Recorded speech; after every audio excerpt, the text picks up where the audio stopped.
all, it's Mrs. Drake. Before I start reading my chapter, I just want to say that I'm thinking of you all, and I hope that you're all safe and healthy. And I can't wait to see you all again, and hopefully that'll be sometime very, very soon. So I am going to read chapter 18, which is Away to the South.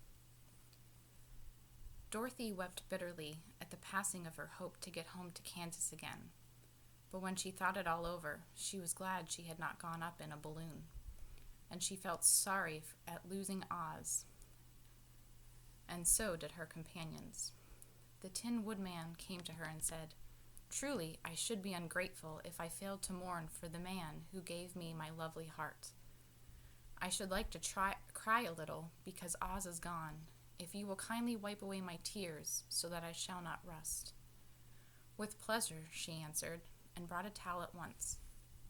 Then the Tin Woodman wept for several minutes, and she watched the tears carefully and wiped them away with the towel. When he had finished, he thanked her kindly and oiled himself thoroughly with his jeweled oil can to guard against mishap. The Scarecrow was now the ruler of the Emerald City, and although he was not a wizard, the people were proud of him.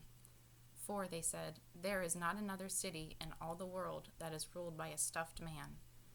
And so, as far as they knew, they were quite right. The morning after the balloon had gone up with Oz, the four travelers met in the throne room and talked matters over. The Scarecrow sat in the big throne, and the others stood respectfully before him. "We are not so unlucky," said the new ruler, "for this palace and the Emerald City belong to us, and we can do just as we please. When I remember that a short time ago I was up on a pole in a farmer's cornfield, and that now I am the ruler of this beautiful city, I am quite satisfied with my lot." "I also," said the Tin Woodman, "am well pleased with my new heart, and really that was the only thing I wished in all the world. For my part, I am content in knowing I am as brave as any beast that ever lived, if not braver," said the Lion modestly. "If Dorothy would only be contented to live in the Emerald City," continued the Scarecrow, "we might all be happy together."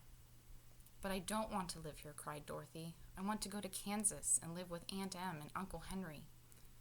"Well then, what can be done?" inquired the Woodman. The Scarecrow decided to think, and he thought so hard that the pins and needles began to stick out of his brain. Finally, he said, "Why not call the winged monkeys and ask them to carry you over the desert?" "I never thought of that," said Dorothy joyfully. "It's just the thing. I'll go at once for the golden cap." When she brought it into the throne room, she spoke the magic words, and soon the band of winged monkeys flew in through the open window and stood beside her. "This is the second time you have called us," said the Monkey King, bowing before the little girl. "What do you wish?" "I want you to fly with me to Kansas," said Dorothy. But the monkey shook his head. "That cannot be done," he said. "We belong to this country alone and cannot leave it. There has never been a winged monkey in Kansas yet, and I suppose there never will be, for they don't belong there. We shall be glad to serve you in any way in our power, but we cannot cross the desert. Goodbye." And with another bow, the Monkey King spread his wings and flew away through the window, followed by all his band.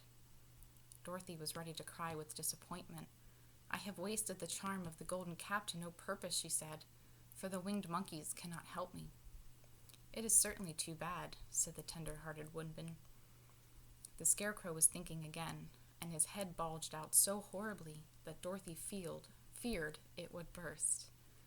"Let us call in the soldier with the green whiskers," he said, "and ask his advice."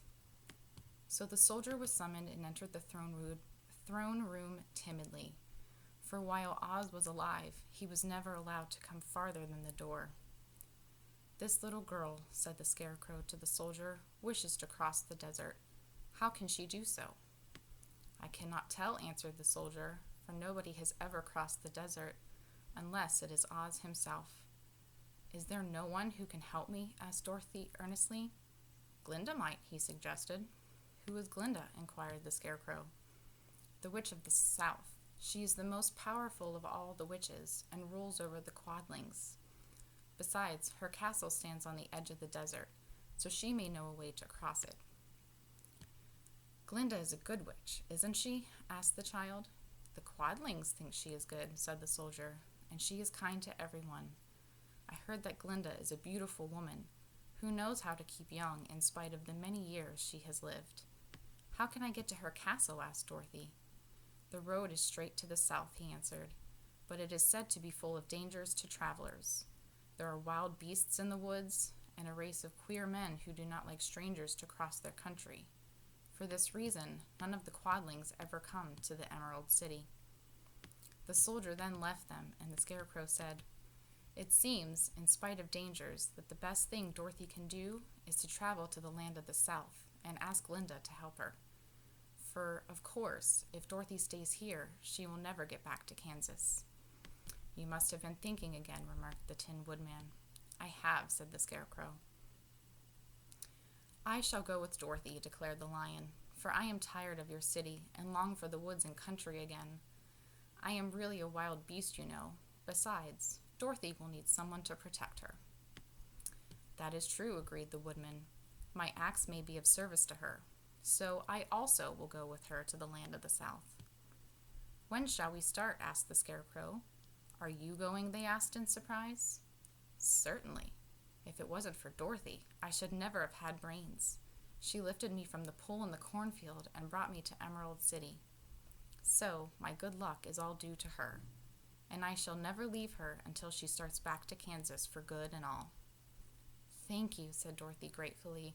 "You were all very kind to me, but I should like to start as soon as possible." "We shall go tomorrow morning," returned the Scarecrow.